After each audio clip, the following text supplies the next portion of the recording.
Eu não vou jogar minha vida fora cuidando de você e de uma criança agora que perdi tudo. Se vira, Helena. Acabou. A porta do carro de luxo bateu com um som seco e final. E Marcos arrancou, os pneus cantando no asfalto, deixando para trás uma nuvem de poeira e o coração de Helena em 1000 pedaços. Grávida de 6 meses, ela ficou ali, parada na calçada, com uma única mala na mão e o eco daquelas palavras cruéis ressoando em sua mente. Abandonada, grávida e sem um centavo, a única coisa que lhe restou foi a chave de um sítio em ruínas, deixado por uma tia-avó que mal conheceu. Lá, ela encontrou apenas poeira, solidão e um velho cavalo manco, tão quebrado quanto ela. O que o homem que a abandonou não imaginava era que naquele lugar esquecido, Helena não aprenderia a sobreviver. Ela aprenderia a vencer. Se a coragem de uma mulher prestes a lutar sozinha pelo futuro de seu filho já tocou o seu coração, então nos dê a sua força com uma curtida. Comente aqui embaixo de que cidade você está nos assistindo para sabermos até onde nossas histórias chegam. E, o mais importante, fique comigo até o final, porque a jornada de superação de Helena é uma das mais inspiradoras e emocionantes que já contamos. Agora, vamos ao início do dia que mudou tudo.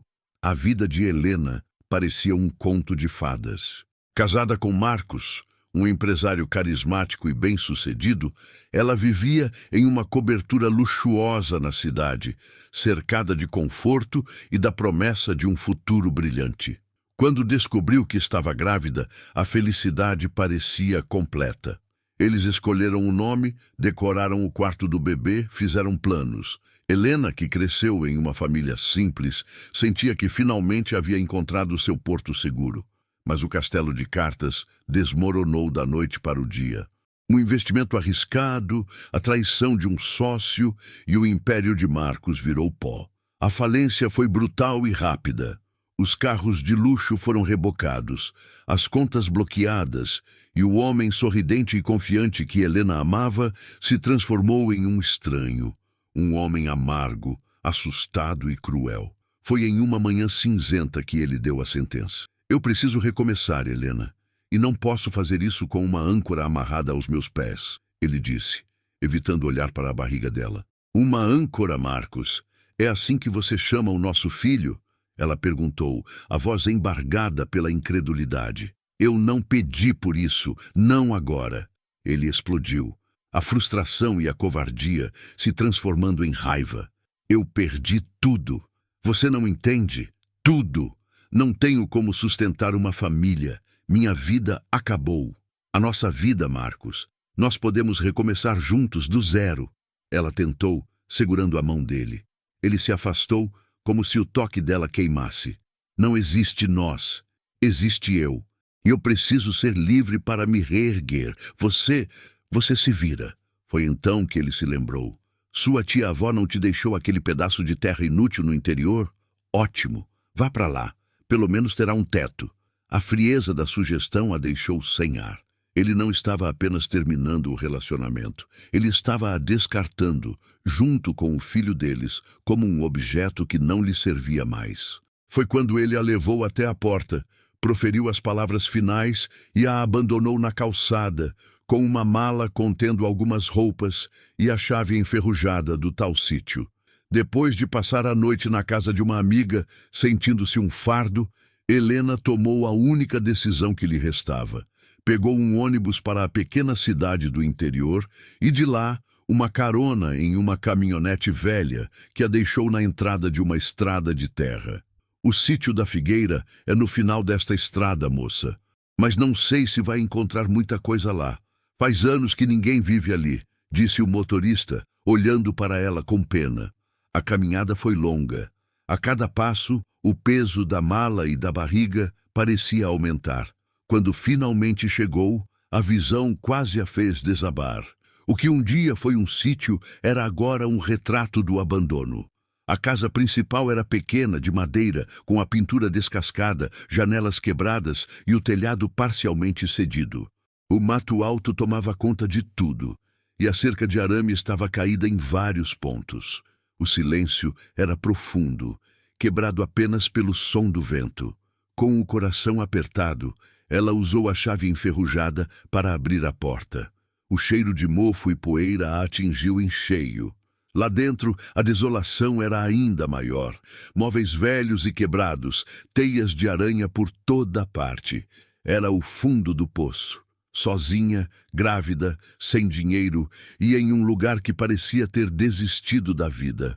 Ela se sentou no degrau da varanda, as lágrimas finalmente vindo, silenciosas e amargas. Ela olhou para o horizonte, para os campos abandonados, e se sentiu a pessoa mais solitária do mundo. Foi então que ela o viu. No meio do pasto alto, perto de uma velha figueira, estava um cavalo. Ele era magro, a pelagem fosca e mal cuidada, e ele mancava.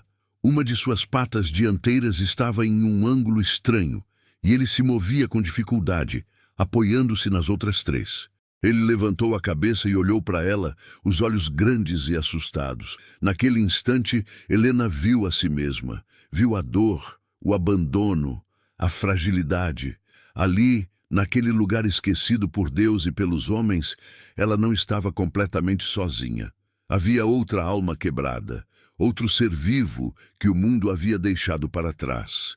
Ela e o cavalo manco, dois renegados, sozinhos contra o mundo. A presença do cavalo manco, que ela decidiu chamar de renegado, foi a única coisa que impediu Helena de desabar completamente. Ver outra criatura em um estado tão vulnerável quanto o seu despertou nela um instinto de cuidado que superou o desespero. Ela sabia que, antes de pensar em si mesma, precisava encontrar água para aquele animal. A busca pelo poço se tornou sua primeira missão. Ela caminhou pela propriedade, a barriga pesando, o mato arranhando suas pernas. Encontrou-o nos fundos da casa, coberto por tábuas podres. Com esforço, conseguiu removê-las. A água lá embaixo era escura, mas parecia limpa. Usando um balde velho e enferrujado que encontrou por ali, ela conseguiu, depois de várias tentativas, içar um pouco de água. Ela encheu uma gamela de madeira rachada e a levou até o pasto. Renegado a observou de longe, desconfiado, as orelhas em pé. Helena deixou a gamela no chão e se afastou, sentando-se a uma distância segura. "É para você", ela disse, a voz suave. "Pode beber. Eu não vou te fazer mal." O cavalo hesitou por longos minutos, mas a sede era mais forte. Ele se aproximou mancando, bebeu a água avidamente e, ao terminar, olhou para ela por um instante antes de se afastar novamente. Foi a primeira vitória de Helena. Uma vitória pequena, mas que lhe deu uma fagulha de esperança. Naquela primeira noite, o frio foi seu maior inimigo. Ela se encolheu no chão da casa, enrolada em um cobertor fino que trouxe na mala, ouvindo os sons estranhos do campo e o uivo do vento. E foi ali, na escuridão e na solidão, que as memórias do fim de seu casamento a assombraram. Não havia sido uma falência súbita. Tinha sido uma morte lenta, um afogamento em garrafas de cerveja e fins de semana de pescaria. O Marcos que a abandonou não era o mesmo homem com quem se casou. O Marcos por quem se apaixonou era vibrante, ambicioso, cheio de vida. O começo do casamento foi perfeito. Ele era atencioso, trabalhador, e o negócio deles prosperava. A gravidez foi a celebração desse amor. Mas então, algo mudou. Começou com os amigos, um grupo que parecia mais interessado em estender o fim de semana do que em trabalhar na segunda-feira. A pescaria de sexta começou a virar pescaria de quinta a domingo. As reuniões de negócios foram sendo substituídas por rodadas de cerveja no bar. "É só para relaxar, Helena. Eu trabalho duro, mereço um descanso", ele dizia no início. Mas o descanso foi se tornando a regra. Helena começou a notar as garrafas vazias escondidas na garagem, o cheiro de álcool em sua respiração quando ele chegava tarde. Os negócios, antes prósperos, começaram a sofrer. Clientes reclamavam de prazos perdidos, de projetos mal executados. Marcos, que antes era um negociador brilhante, tornou-se agressivo e descuidado. A culpa não é minha, são os clientes que estão difíceis, é o mercado que está ruim, ele gritava quando ela tentava conversar. A barriga de Helena crescia na mesma proporção em que a conta bancária deles diminuía. As discussões se tornaram constantes. Ela implorava para que ele se afastasse dos amigos, para que diminuísse a bebida, para que voltasse a ser o homem que era. Você está tentando me controlar. Quer acabar com as únicas alegrias que eu tenho, ele a acusava, a lógica distorcida pelo álcool. O golpe final veio quando o contador ligou. A empresa estava falida, as dívidas eram impagáveis, e Marcos, confrontado com a consequência de suas próprias escolhas, não encontrou dentro de si a força de um homem, encontrou a covardia de um menino. Ao invés de encarar o fracasso e lutar para se reerguer ao lado da esposa grávida, ele escolheu a fuga. A culpa, pesada demais para ele carregar, foi transferida para ela, para o filho que ainda nem havia nascido. O abandono não foi um ato impensado. Foi a conclusão de um longo processo de autodestruição. A lembrança da porta do carro batendo a trouxe de volta para a realidade fria da cabana. A dor no peito era aguda. Ela não havia perdido apenas um marido e um lar.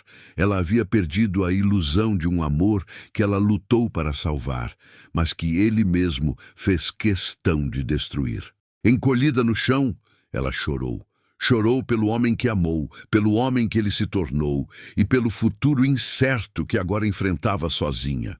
A noite foi longa, mas quando os primeiros raios de sol entraram pelas frestas da parede, Helena enxugou as lágrimas.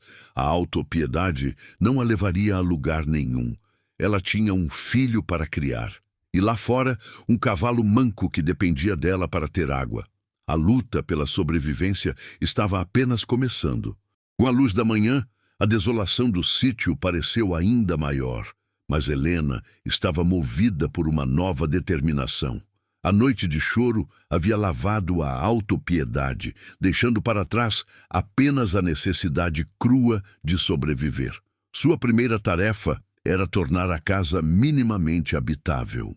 Ela passou horas varrendo a poeira de anos, arrancando teias de aranha e tentando tapar os buracos nas paredes com pedaços de madeira e panos velhos. O trabalho era pesado, e a cada movimento a barriga a lembrava de sua condição. Sua segunda tarefa era a água. O poço era fundo e o balde pesado. Cada viagem era uma batalha. Ela encheu vários recipientes, garantindo que ela e o cavalo tivessem o suficiente para o dia. Renegado desta vez, não esperou que ela se afastasse tanto. Ele a observava com seus olhos grandes e inteligentes, uma curiosidade cautelosa, substituindo o medo. Foi durante uma dessas viagens ao poço que ela o viu pela primeira vez. Parado perto da cerca caída que dividia as propriedades, um homem idoso a observava.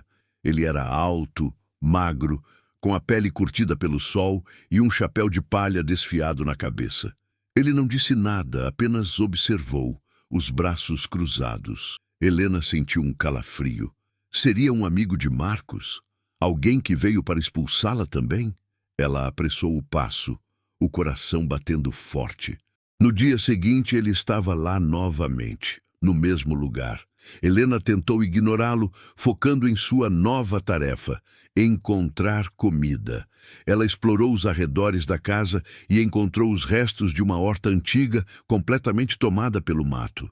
Com as próprias mãos, ela começou a arrancar as ervas daninhas, sonhando com a possibilidade de plantar algo ali. Foi um trabalho brutal. O sol era forte, e suas mãos, acostumadas à vida na cidade, logo estavam cheias de bolhas e arranhões. Depois de horas de trabalho, ela conseguiu limpar um pequeno quadrado de terra. Estava exausta, suada, e a única coisa que tinha para comer era o último pedaço de pão que trouxera da cidade. Sentou-se no chão, a frustração tomando conta dela. Como ela conseguiria? Como uma mulher grávida, sozinha, poderia transformar aquele lugar em um lar? A senhora está cavando no lugar errado. A voz, rouca e baixa, a fez pular de susto. Era o velho vizinho. Ele havia se aproximado sem que ela percebesse. A terra aí é pobre, muito batida. Não vai dar nada. Ele continuou, apontando com o queixo para um local mais abaixo, perto de um pequeno riacho que ela não havia notado. Ali, a terra é preta, é terra boa. A figueira grande faz sombra na parte da tarde. O que a senhora plantar ali vai vingar. Helena ficou sem palavras, olhando do homem para o local que ele indicou. Meu nome é Abel. Ele se apresentou ainda sem sorrir.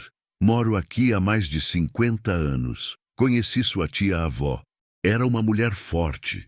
Ele olhou para a barriga dela. E a senhora vai ter que ser também. Ele não ofereceu ajuda para cavar. Não ofereceu ferramentas. Apenas deu o conselho e ficou ali, observando. Helena entendeu. Ele não ia fazer o trabalho por ela. Ele estava lhe ensinando a ler a terra. Obrigada, seu Abel, ela disse, levantando-se com dificuldade. Ele acenou com a cabeça e então olhou para o cavalo, que pastava mancando a alguns metros de distância. Esse animal, a pata dele tem jeito, mas não é com remédio de farmácia. Como então? Ela perguntou interessada. Arnica do mato, com folha de confrei. A senhora amassa tudo com um pouco de banha quente, faz um emplastro, troca todo dia. Em um mês, ele vai estar correndo de novo.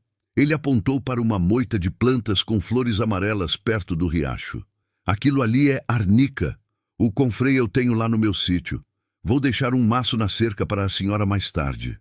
E tão silenciosamente quanto chegou, ele se virou e foi embora.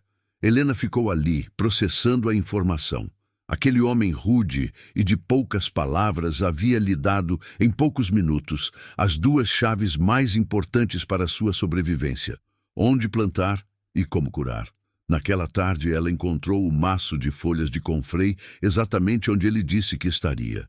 Ela seguiu as instruções, amassando as ervas, sentindo o cheiro forte e medicinal impregnar suas mãos. A parte mais difícil seria se aproximar de Renegado o suficiente para aplicar o remédio.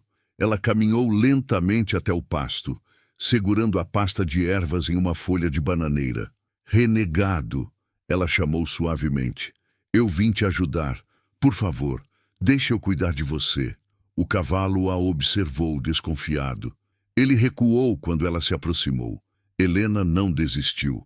Ela se sentou no chão, a uma distância segura, e começou a cantar. Uma canção de ninar que sua mãe cantava para ela, a mesma que ela cantava para o bebê em seu ventre. Sua voz era suave, e a melodia, triste e doce, pairou no ar. Renegado parou de recuar. Ele ficou parado, a cabeça erguida, as orelhas se movendo, como se estivesse ouvindo. Helena cantou por quase meia hora. Quando terminou, tentou se aproximar novamente, muito devagar. Desta vez, ele não se moveu. Ela chegou perto o suficiente para tocar seu pescoço. A pele dele estremeceu, mas ele não fugiu. Com o coração na boca, ela se ajoelhou lentamente e tocou a pata ferida. Ele relinchou baixo, mas permitiu o toque. Com o máximo de cuidado, ela aplicou o emplastro de ervas ao redor do machucado, envolvendo-o com um pedaço de pano limpo que havia trazido. Ao terminar, ela se afastou e olhou para ele. Renegado, deu um passo em sua direção e, pela primeira vez, encostou o focinho em seu ombro. Um gesto de gratidão e confiança. Naquele momento, a barreira entre eles se quebrou. Não eram mais dois estranhos abandonados, eram parceiros. E ao começar a curar a ferida do cavalo, Helena sentiu que, de alguma forma, também estava começando a curar a sua própria. A rotina que se estabeleceu no sítio da figueira era dura, mas cheia de um novo propósito. Todas as manhãs, a primeira tarefa de Helena era cuidar de Renegado. Ela preparava um novo emplastro de ervas e, com uma paciência infinita, trocava o curativo da pata ferida. A cada dia, o cavalo confiava mais nela. Ele já não recuava. Ao contrário, vinha mancando em sua direção assim que havia se aproximar, esperando pelo cuidado que era também um momento de carinho. A melhora era lenta, mas visível. O inchaço diminuiu, e ele já começava a apoiar a pata no chão com mais firmeza. Inspirada por essa pequena vitória, Helena voltou sua energia para a terra. Seguindo o conselho de seu Abel, ela preparou o canteiro perto do riacho. O trabalho de capinar e arar a terra com ferramentas improvisadas era exaustivo para uma mulher grávida de quase 7 meses, mas ela não desistia.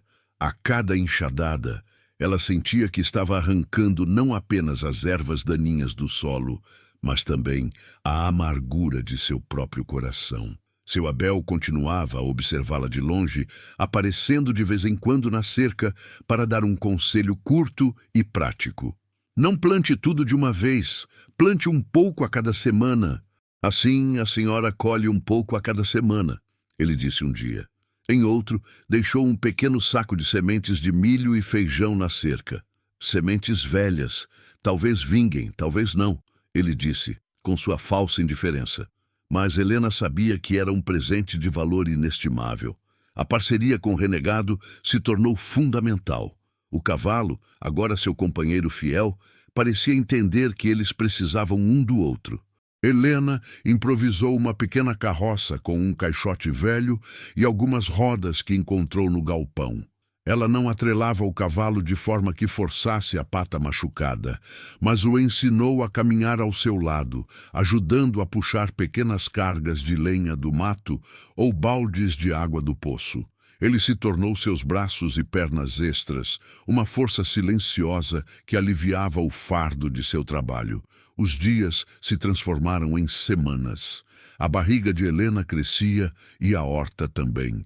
Os primeiros brotos verdes que rasgaram a terra escura foram motivo de uma celebração silenciosa. Ela se ajoelhou e tocou as pequenas folhas com reverência. Era a vida, teimosa e resiliente, brotando do abandono. Era um espelho de si mesma. A fé que parecia ter sido abalada também encontrava um novo solo para florescer. Todas as noites, antes de dormir, Helena lia uma pequena Bíblia de bolso que pertencia à sua tia-avó. As palavras dos Salmos, que falavam de refúgio na tempestade e de força na fraqueza, pareciam ter sido escritas para ela. O Senhor é o meu pastor, nada me faltará. Deitar-me faz em verdes pastos, guia-me mansamente a águas tranquilas.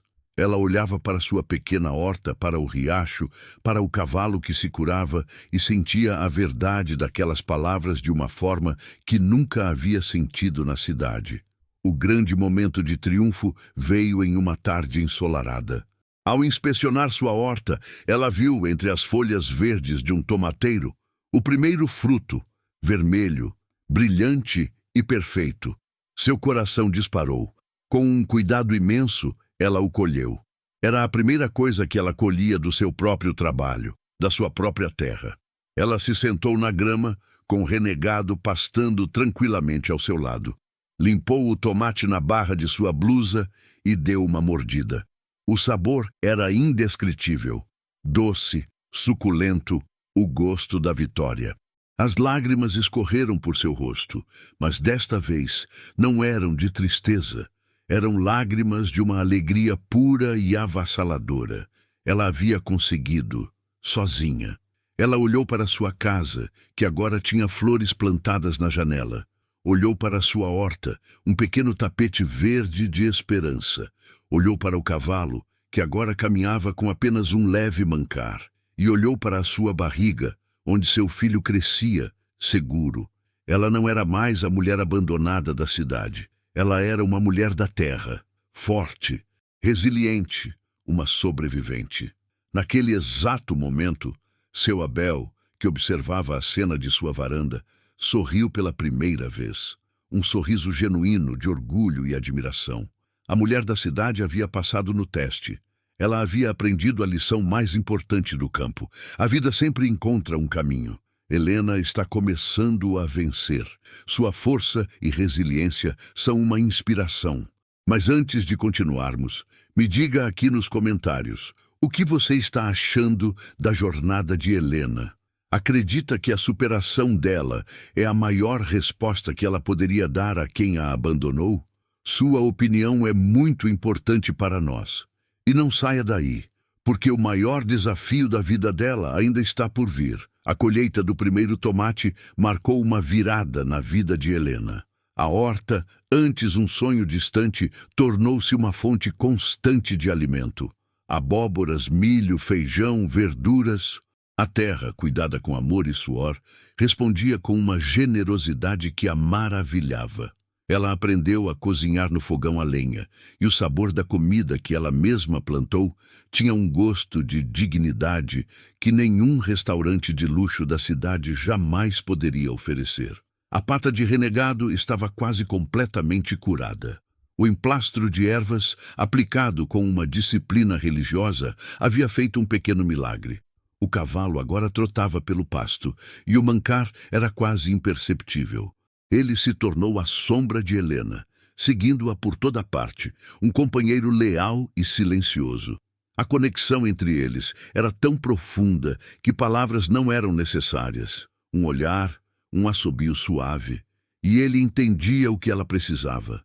Seu Abel continuava a ser uma presença distante, mas constante.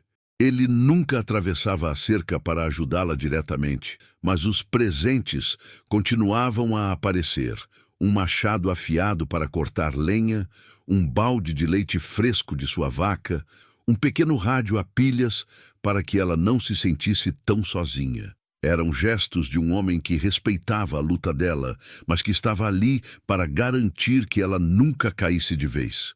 A gravidez chegou ao seu estágio final. A barriga de Helena estava enorme e cada tarefa exigia um esforço monumental. O medo do parto sozinha, naquele lugar isolado, era uma nuvem escura em sua mente. Ela havia preparado tudo da melhor forma que pôde. Panos limpos, água fervida, tudo o que havia aprendido lendo um velho livro de primeiros socorros que encontrou na casa. Ela confiava em Deus, mas o medo era humano e real. A noite em que tudo aconteceu começou como qualquer outra. Uma lua cheia brilhava no céu, prateando os campos. Helena estava sentada na varanda, sentindo o bebê se mexer, quando a primeira contração veio, mais forte e mais longa que qualquer outra que já havia sentido. Ela soube. Era a hora. O pânico tentou tomar conta, mas ela respirou fundo, lembrando de tudo que havia superado. Ela não era mais a mulher frágil que chegou ali. Ela era forte. Ela conseguiria. Ela entrou em casa, acendeu vários lampiões e se preparou. As dores vinham em ondas cada vez mais intensas. Lá fora, renegado como se sentisse a agonia de sua dona, começou a relinchar e a andar em círculos perto da casa, inquieto. As horas se arrastaram. A luta de Helena era solitária e primal. Era ela, seu filho e Deus, no coração da natureza. Em seu momento de maior dor, quando pensou que não teria mais forças, ela se agarrou à sua fé. Senhor, esteja comigo, me dê a força que deste a tantas mulheres antes de mim, proteja meu filho. Ela orou, o suor escorrendo por seu rosto.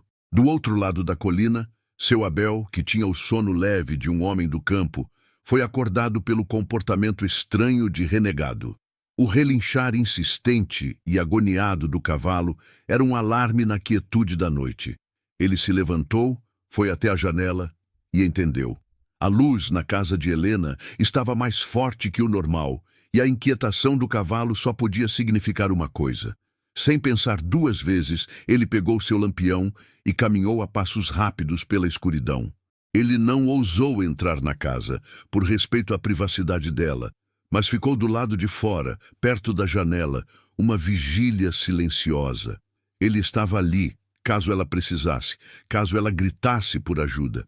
E então, no auge da madrugada, um som cortou o silêncio da noite, mais poderoso que o uivo do vento, mais belo que o canto de qualquer pássaro, o choro de um bebê, um choro forte, cheio de vida. Lá dentro, Helena, exausta, mas inundada por uma onda de amor avassalador, segurava seu filho nos braços. Um menino, perfeito, saudável. Ela chorou desta vez as lágrimas mais doces de sua vida. Bem-vindo, meu amor, ela sussurrou, beijando a pequena testa. Nós conseguimos. Do lado de fora, seu Abel ouviu o choro e um sorriso largo iluminou seu rosto enrugado. Ele tirou o chapéu, olhou para o céu estrelado e sussurrou: "Obrigado, meu Deus. Obrigado." Ele não precisava entrar. Sua vigília havia terminado. A mãe e o filho estavam bem. Ele se virou e voltou para sua casa, deixando a nova família ter seu primeiro momento de paz.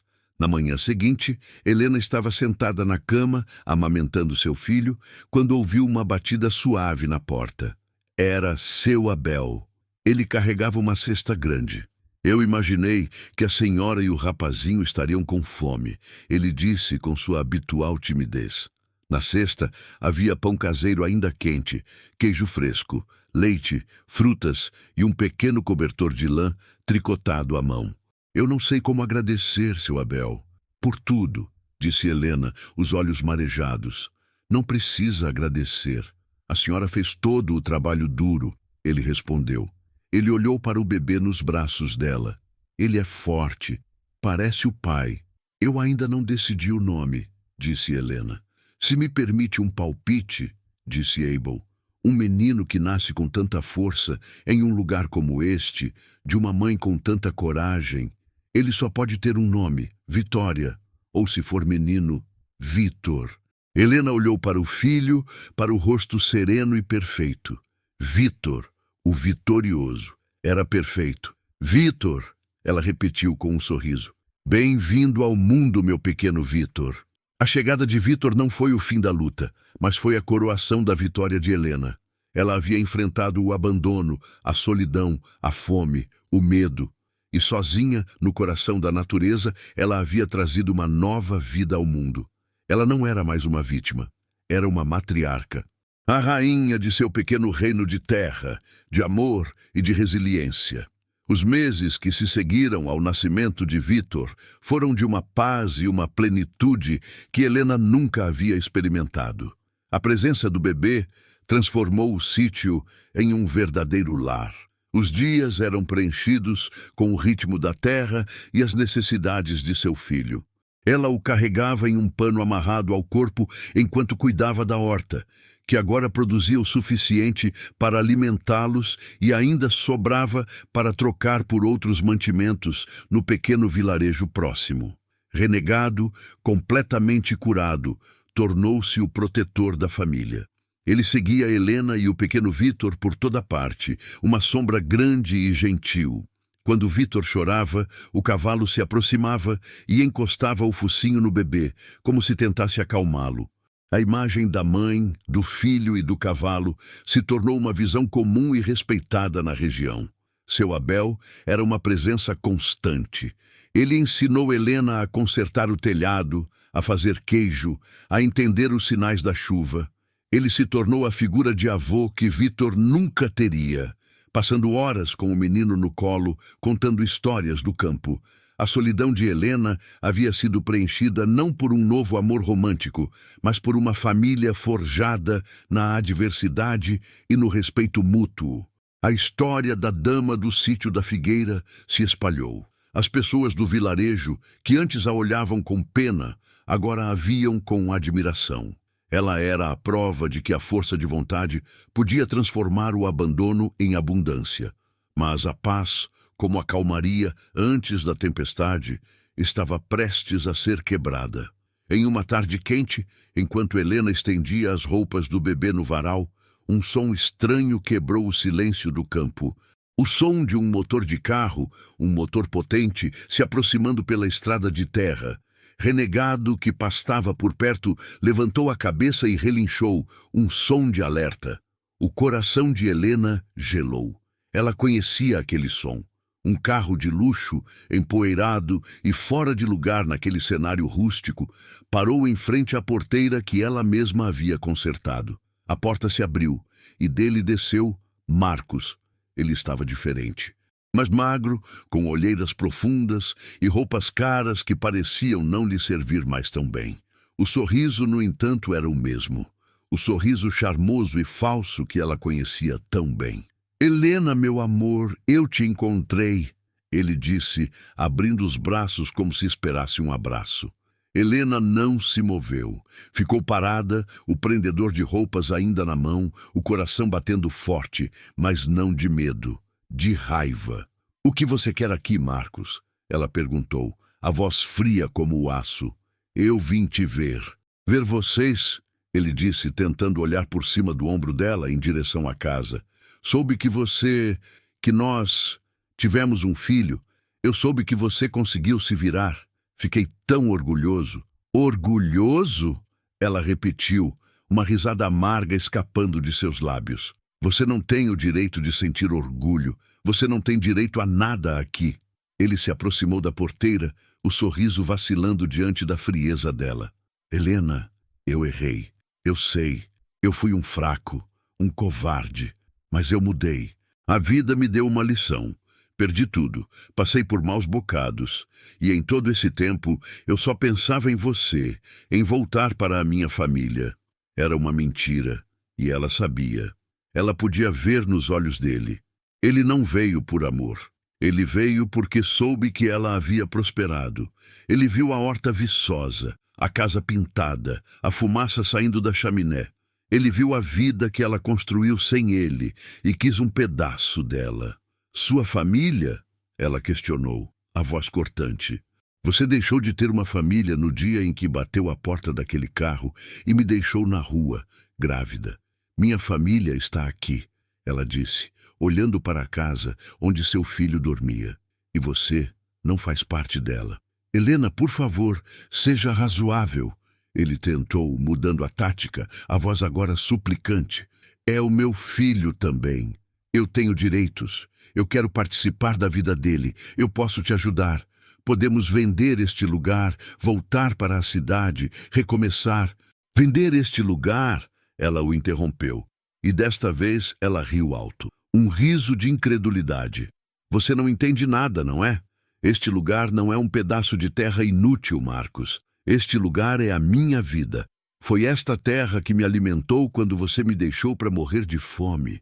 Foi este cavalo," ela apontou para renegado, que observava a cena com os olhos fixos em Marcos, "que me deu companhia quando você me deixou na mais completa solidão.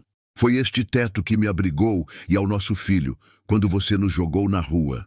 Ela caminhou até a porteira, parando a centímetros dele, separada apenas pela madeira que ela mesma pregou. Ela não era mais a mulher assustada que ele abandonou. Seus olhos não tinham mais lágrimas, tinham fogo. "Você não veio aqui para ajudar, Marcos. Você veio porque fracassou. E achou que aqui encontraria um porto seguro, uma mulher tola que te aceitaria de volta. Mas a mulher que você abandonou morreu naquele dia. E a mulher que está na sua frente agora, ela não precisa de você para nada." O confronto estava estabelecido. A força dela contra a fraqueza dele. A vitória final de Helena não seria em um tribunal, nem com a ajuda de um homem rico. Seria ali, naquela porteira, com suas próprias palavras, com a força que ela encontrou dentro de si mesma. Marcos ficou sem palavras. O roteiro que ele havia ensaiado em sua mente, a cena do reencontro com lágrimas e perdão, se desfez diante da mulher de aço que estava à sua frente. Ele esperava encontrar a mesma Helena frágil e dependente que ele havia deixado para trás. Mas a pessoa que o encarava através da porteira era uma estranha, forjada pelo fogo da adversidade. "Helena, não seja assim." Ele gaguejou, tentando encontrar um novo argumento. "Eu sou o pai do menino. Eu tenho o direito de vê-lo, de fazer parte da vida dele." "Direito?"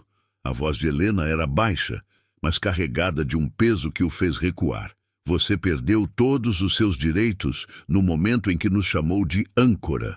Você perdeu seus direitos quando nos deixou sem um teto, sem comida, sem um pingo de compaixão. Onde estava o seu direito de pai quando eu passei noites em claro, com fome e com frio, com medo de perder o bebê que você renegou?" Cada palavra era um golpe. Marcos sentiu o rosto queimar de vergonha. Ele olhou ao redor, para a simplicidade próspera do sítio, e a inveja se misturou à humilhação. Ele não veio por amor ao filho. Veio porque viu ali uma vida organizada, uma estabilidade que ele não conseguiu reconstruir. Ele veio para se escorar mais uma vez. Eu posso mudar, Helena. Eu juro. Eu vou trabalhar. Eu vou te ajudar. Eu sinto falta de vocês. Ele disse, a voz soando patética até para os seus próprios ouvidos. Helena balançou a cabeça lentamente, não com raiva, mas com uma espécie de tristeza, de pena. Não, Marcos. Você não sente nossa falta. Você sente falta do que nós representávamos. Uma vida fácil, alguém para cuidar de você, para limpar a sua bagunça. Mas essa vida acabou. Eu não sou mais a sua salvadora. Ela se virou e olhou para sua casa. Uma casa simples, mas que era um palácio construído com seu próprio suor. Sabe o que eu aprendi aqui sozinha? Ela continuou, mais para si mesma do que para ele. Eu aprendi que sou mais forte do que imaginava. Aprendi a plantar meu próprio alimento, a consertar meu próprio teto, a curar minhas próprias feridas. Ela olhou para Renegado, que se aproximou e encostou a cabeça em seu ombro, como se entendesse a conversa. Aprendi que a lealdade de um animal vale mais do que as promessas vazias de certos homens. Naquele momento, o choro de um bebê veio de dentro da casa. Era Vitor, acordando de seu sono. O som, que antes era um motivo de pânico para Marcos, agora era a prova viva de tudo que ele havia perdido. Helena olhou para ele uma última vez. Seus olhos não continham mais ódio, apenas um vazio, uma indiferença final. O ódio havia sido substituído pela paz de quem se libertou. Meu filho não precisa de um pai que só aparece quando o sol volta a brilhar. Ele precisa de exemplos de força, de honra, de caráter. E ele já tem isso aqui. Ela fez um gesto em direção à colina vizinha, onde a casa de seu Abel se destacava. Ele tem um avô de coração que lhe ensina o que é ser um homem de verdade. E ele tem a mim, uma mãe que aprendeu a derrubar gigantes, começando por aquele que vivia dentro de mim. O medo. Ela se virou para entrar em casa, mas parou e olhou para ele por sobre o ombro. Eu te perdoo, Marcos, ela disse, e a palavra o atingiu com mais força do que qualquer insulto. Eu te perdoo não por você, mas por mim. Eu te perdoo para que o veneno da sua lembrança não contamine mais a minha vida. Mas perdoar não significa esquecer, e não significa aceitar de volta. Vá embora e não volte mais. Construa a sua própria vida, como eu construí a minha. É a única forma de, talvez um dia, você se tornar um homem digno do filho maravilhoso que abandonou. Sem esperar por uma resposta, Helena caminhou a passos firmes para sua casa. Ela não olhou para trás. Ela entrou, fechou a porta e foi acalmar seu filho. O som da porta se fechando foi o ponto final. Marcos ficou ali, do lado de fora da porteira, sozinho. O sol da tarde batia em seu rosto, mas ele sentia um frio que vinha de dentro. Ele olhou para o carro de luxo, que agora parecia apenas uma casca vazia. Olhou para a casa simples, que pulsava com vida e amor. E pela primeira vez, ele entendeu a dimensão real do que havia perdido. Não foi o dinheiro, não foi o status, foi a honra, foi a família, foi a chance de ser um homem de verdade. Derrotado, não pela força de um rival, mas pela força da dignidade de uma mulher que ele subestimou, ele entrou em seu carro e foi embora, para nunca mais voltar. A cura de Helena estava completa. Ela não precisou de vingança. Sua vitória foi a sua própria paz. Os anos que se seguiram no sítio da Figueira foram tecidos com os fios da paz, do trabalho e do amor. A visita de Marcos foi como a última gota de veneno sendo expelida de um corpo que já estava curado. Depois daquele dia, uma nova leveza tomou conta de Helena e de seu pequeno paraíso. O sítio floresceu. A pequena horta se transformou em uma plantação próspera. Helena, com a ajuda de seu Abel, aprendeu os segredos da agricultura orgânica. O que antes era apenas para subsistência, tornou-se uma fonte de renda. Ela começou a vender seus vegetais e legumes na feira da cidade, e a qualidade de seus produtos, cultivados com tanto cuidado, logo ganhou fama. Mas a maior transformação não foi na terra, mas nas pessoas. Inspirada por sua própria jornada, Helena teve uma ideia. Ela conversou com seu Abel e, juntos, eles iniciaram um pequeno projeto. Usando um pedaço das terras de ambos, eles criaram a cooperativa A Força da Terra, um espaço onde outras mulheres da região, muitas delas mães solteiras ou em situação de vulnerabilidade, podiam aprender a cultivar, a criar seus próprios negócios e a encontrar sua independência. Helena não construiu uma instituição de caridade. Ela compartilhou o conhecimento que a salvou, ensinando outras mulheres a se salvarem também. Vitor cresceu naquele ambiente, um menino de pés descalços e coração gentil. Ele aprendeu a ler os sinais da natureza com seu Abel e a força da resiliência com sua mãe. Seu melhor amigo e confidente era Renegado, o velho cavalo que agora caminhava pelos pastos com a dignidade de um patriarca. Vitor aprendeu a montar em seu lombo, e juntos eles cavalgavam pelos campos, o menino e o cavalo, dois milagres nascidos da mesma jornada de superação. A cena final acontece em uma tarde dourada, cerca de 10 anos depois. Helena, agora uma mulher de 40 anos, o rosto marcado pelo sol e pela serenidade, está sentada na varanda, costurando. Seu Abel, já bem velhinho, cochila em sua cadeira de balanço ao lado dela. De repente, um galope forte chama sua atenção. Vindo do campo, em alta velocidade, está Vitor, agora um jovem rapaz de 10 anos, montando Renegado. O cavalo, que um dia mal conseguia andar, agora corre com uma força e uma alegria contagiantes. Eles dão uma volta pelo pasto e param em frente à casa. "Mãe, você viu? Ele ainda consegue correr mais que o vento!" grita Vitor, o rosto radiante de felicidade. "Eu vi, meu filho. Ele é forte, como você." Ela responde, o coração transbordando de amor. Vitor desce do cavalo e se senta nos degraus da varanda, ao lado da mãe. "Mãe, o seu Abel me contou de novo a história de como vocês se conheceram. Do dia em que a senhora chegou aqui." Ele olha para ela com uma admiração profunda. "É verdade que a senhora estava com medo?"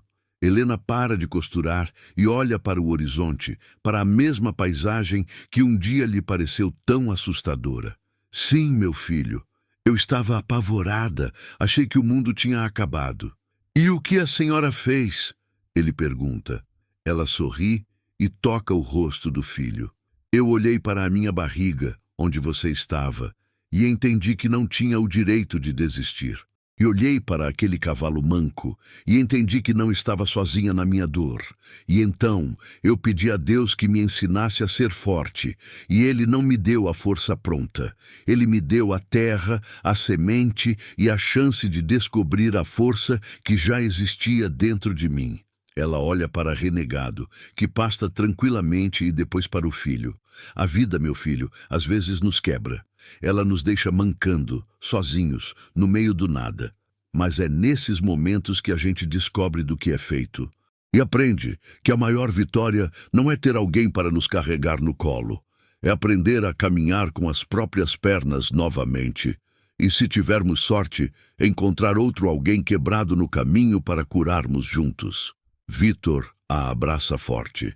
Naquele abraço, todo o sofrimento do passado encontrava seu significado. Não era uma história de abandono, era uma história de renascimento. Fim da história. Se a jornada de Helena te inspirou e te mostrou que a nossa maior força nasce nos momentos mais difíceis, então deixe a sua curtida. Seu apoio nos ajuda a levar mais histórias de resiliência e superação como esta para o mundo. E agora queremos saber a sua opinião. Qual foi a maior lição que a história de Helena e do cavalo renegado te ensinou? Deixe seu comentário aqui embaixo, pois ler o que vocês sentem é a nossa maior recompensa. E se você ama narrativas que fortalecem a alma e provam que nunca é tarde para recomeçar, inscreva-se agora em nosso canal e ative o sininho. Na tela, estou deixando a recomendação de outro vídeo que eu sei que vai te inspirar profundamente. Nos vemos na próxima história. Que você sempre encontre a força para curar suas feridas e a coragem para vencer sozinho.